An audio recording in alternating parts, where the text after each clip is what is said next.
హ్మ్. ఇంకా ఈ దోషం ఉన్నటువంటి కుటుంబాలలో పిల్లలకి పెళ్ళిళ్ళు కావు. ఎంత అందంగా ఉంటారు పిల్లలు. కానీ సంబంధాలు కుదరవు. హ్మ్. ఎంతో గొప్ప జాబులు ₹1,00,000 సంపాదిస్తున్న పిల్లనివ్వడానికి ఎవరు రెడీగా ఉండరు. హ్మ్.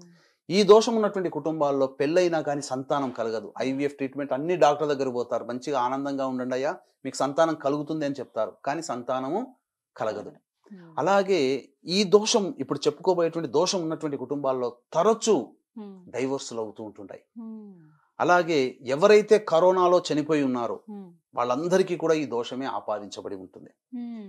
అలాగే ఎంతో గొప్పగా కోట్లు సంపాదించి ఒక అనాలోచిత ఒక అత్యాశకి పోయి ఒక చోట ఇన్వెస్ట్‌మెంట్ చేస్తారు. హ్మ్. నష్టపోతారు. లేదా తెలిసిన వాళ్ళకి డబ్బిస్తారు ఇక తిరిగి రావు. తెలియటలా. హ్మ్. ఇక ఎంత దేవుణ్ణి ప్రార్థించినా ఆ అసలు చాలా మంది దేవతానుగ్రహం చూస్తా కలగలేదు. ఉంటాం. ఆ! అసలు తిరగని చెట్టంటూ లేదు, మొక్కని దైవం అంటూ లేదు అని చెప్పి వాపోతుంటారు. దేవుడు కరుణించలేదు అన్నప్పుడు. హ్మ్. ఈ దోషము చెప్పుకోబోయే దోషం ఇంట్లో గనక ఉంటే హ్మ్. మీరు అంటే ఇప్పటివరకు ఎన్నో పూజలు చేసుంటారు. ఒక్క దేవుడు కరుణించలేదని వాపోతుంటారు కదమ్మా! హ్మ్. ఎందుకనంటే ఇప్పుడు చెప్పుకోబోయే దోషం గనక ఇంట్లో గనక ఉన్నట్లయితే హ్మ్. ఆ ఇంటి గుమ్మం దగ్గరనే ఆ యొక్క పూజా ఫలితం ఆగిపోతుంది. ఆపేస్తాం. ఎప్పుడైతే ఇంట్లో తిష్ట వేసినా ఆ దోషం తొలగిపోతుందో, ఆ యొక్క అప్పుడు పూజా ఫలితమంతా ఇంట్లోకి చేరి వాళ్ళ ఇంట్లో మంచి జరుగుతుంది.